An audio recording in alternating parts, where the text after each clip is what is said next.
June 1944. Europe was burning. The Allies had stormed the beaches of Normandy, opening the road into the heart of Nazi Germany. But hidden behind this massive campaign was a unit unlike any other in military history. They didn't march with rifles, nor did they thunder across the fields with real Sherman tanks. Instead, they carried inflatable tanks made of rubber giant loudspeakers, blasting recorded sounds of troops on the move, and paintbrushes, sewing kits, and stagecraft straight out of Broadway. They were called the 23rd Headquarters Special Troops, better known as the Ghost Army. Just over 1,000 men, most of them artists, designers, engineers, and sound technicians, were tasked with an extraordinary mission to conjure an army out of thin air and to fool Hitler's war machine into believing it was real.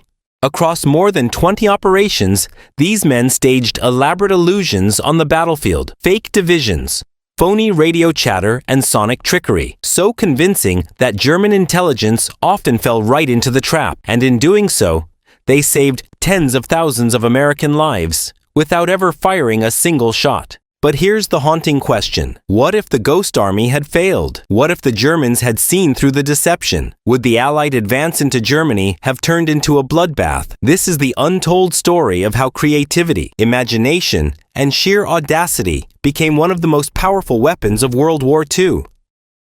By the summer of 1944, World War II had entered its decisive phase. The D-Day landings in Normandy had been a success, but the road to Berlin was still long and perilous. The Wehrmacht, though weakened, was still capable of ferocious counterattacks. Every misstep in strategy, every exposed flank could cost tens of thousands of Allied lives. It was in this desperate landscape that Allied High Command recognized a strange but powerful truth. Deception could be a weapon. The Germans prided themselves on their intelligence networks, but that reliance was also a vulnerability. If Hitler and his generals could be convinced that a massive Allied force was preparing to strike somewhere it wasn't, they would be forced to spread their armies thin, leaving the real targets vulnerable. From this idea in early 1944, the U.S. Army created a unit unlike any other, the 23rd Headquarters Special Troops. Just over 1,000 men in size, but carrying a monumental mission to conjure the illusion of entire divisions. Instead of hardened riflemen, the unit was filled with artists, engineers, architects, sound technicians, and even stage designers from Broadway. Many of them would go on to fame after the war, names like Ellsworth Kelly, who became a renowned painter, and Bill Blass, who rose to the heights of American fashion. But in 1944, they weren't destined for galleries or runways. They were headed into the chaos of Europe, armed with paint, rubber, and sound equipment to build illusions so convincing that they could alter the course of battles. The Ghost Army was a secret so tightly guarded that their files remained classified for decades, only declassified in the 1990s. But in those crucial days of 1944, they were unleashed as a new kind of weapon magicians of war, whose stage was the battlefield, and whose audience was the enemy. To grasp the genius of the Ghost Army, you have to imagine this just over 1,000 men tasked with creating the illusion of tens of thousands. They didn't fight with bullets, they fought with illusions. The battlefield became their stage, and their weapons were rubber paint, sound, and theater. Perhaps their most iconic tool was the inflatable Sherman tank. From a distance through binoculars or aerial reconnaissance, it looked indistinguishable from the real thing. Alongside the tanks came rubber artillery, fake trucks, even plywood aircraft. Within hours, the Ghost Army could build an entire armored division. By evening, they could deflate it, all pack it onto trucks, and set it up again miles away, convincing the Germans that U.S. forces were everywhere at once. One soldier later recalled, "We could make a division appear in the morning, and by nightfall move it somewhere else." To the Germans, it looked like we were an army that never stopped moving. But deception wasn't just about what the enemy saw, it was about what they heard. The Ghost Army carried massive loudspeakers mounted on trucks, blasting recordings of tanks, rumbling soldiers, marching engines grinding. These sounds were captured from real training grounds and carefully engineered. At full volume, they could be heard 15 miles away. Picture it, on a dark night, German scouts huddled in the woods hear the roar of engines approaching. They radio back in panic. Entire battalions are repositioned, only to face rubber tanks and silence. The Germans were skilled at intercepting radio traffic, So the Ghost Army created a phantom radio network, operators trained to mimic the habits and fingerprints of real divisions down to the rhythm of keying Morse code. They staged entire conversations, building a convincing fabric of lies for German intelligence to intercept. And then came the human touch. Ghost Army soldiers became actors. Dressed as officers from other units, they wandered into French cafes, casually dropping hints about troop movements, knowing spies were listening. They built fake camps, complete with laundry on the line, and painted insignias.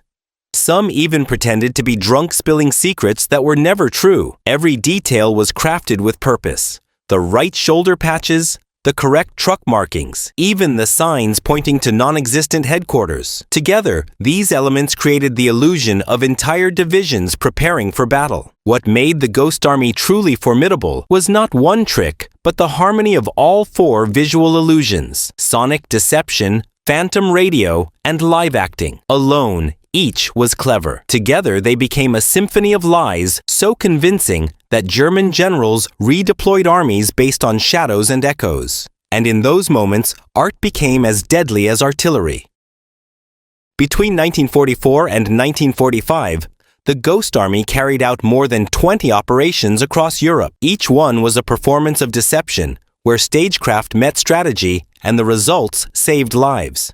After the D-Day landings, the Allies needed to expand their foothold in France. The Ghost Army was deployed to mask the movement of real divisions. Inflatable tanks lined the fields, fake convoys rumbled over loudspeakers, and radio chatter buzzed with phantom orders. German scouts reported a buildup that simply didn't exist, giving the Allies space to push forward from Normandy with reduced casualties. One of the Ghost Army's first major successes came at Metz, as U.S. divisions prepared to redeploy the Ghost Army, constructed a false division, complete with rubber tanks and dummy encampments. German forces diverted their strength to confront the illusion, allowing real American units to maneuver with minimal resistance. The climax of the Ghost Army's campaign came in March 1945 at the crossing of the Rhine River, the gateway into Germany. The operation was fraught with danger. If the Germans concentrated their forces correctly, the Allies could have suffered catastrophic losses. The Ghost Army's task was audacious to convince the Germans the crossing would occur elsewhere. Under the cover of darkness,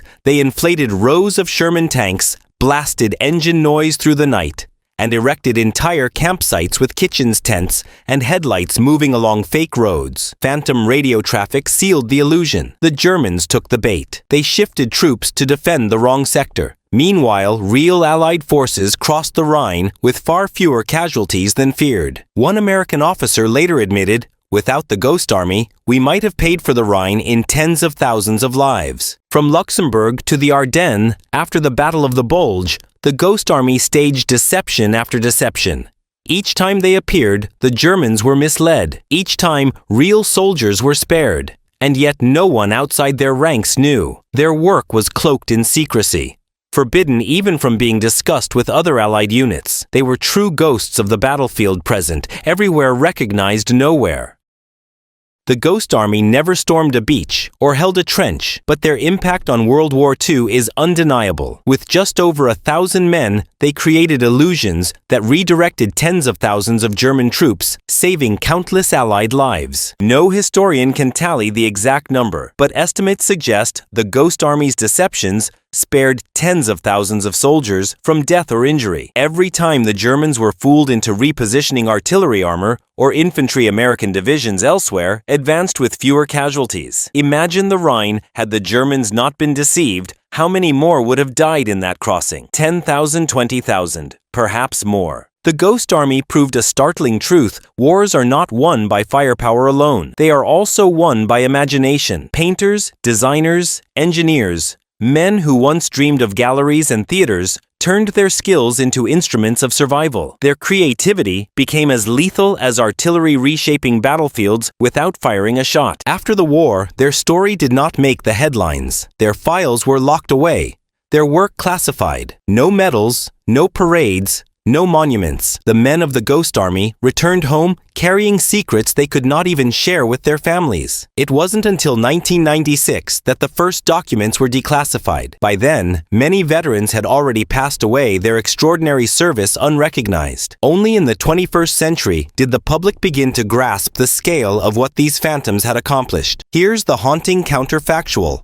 What if the Ghost Army had not been there? The Rhine crossing could have turned into a slaughter. The war in Europe might have dragged on for months, even a year longer. And in that time, the Soviet Union might have advanced even deeper into Western Europe. The Cold War map we know today could have looked entirely different. The Ghost Army never received Hollywood blockbusters or towering monuments. Their legacy is quieter, stranger, but no less profound. They turned art into armor theater, into tactics, and imagination into survival. They were ghosts, yes, unseen in their time, but their echoes still haunt the history of a war they helped win without firing a single bullet. When the war ended, the men of the Ghost Army slipped quietly back into civilian life. There were no parades, no medals pinned to their chests, only secrets they were forbidden to share. Yet these artists, musicians, and designers had proven something extraordinary, that creativity could save more lives than a regiment of rifles. Today, as their story finally comes to light, the Ghost Army stands not just as a curious footnote of World War II, but as a reminder sometimes imagination and silent courage can alter the course of history as much as fire and steel. Consider the razor's edge they walk. If a German scout had punctured a rubber tank, if a false radio signal had been exposed, the illusion would have shattered, and with it, perhaps the Allied advance into Germany. History itself might have been rewritten. But they did not fail. Their illusions held, their deceptions endured. And in that success lies a profound truth. Heroes are not always those who fire the last shot. Sometimes they are the ones who stand in the shadows, turning art into armor and saving lives through deception. The Ghost Army phantoms of the battlefield took their final bow long ago, but their legacy endures a ghostly echo, reminding us of the strange, fragile power of human imagination.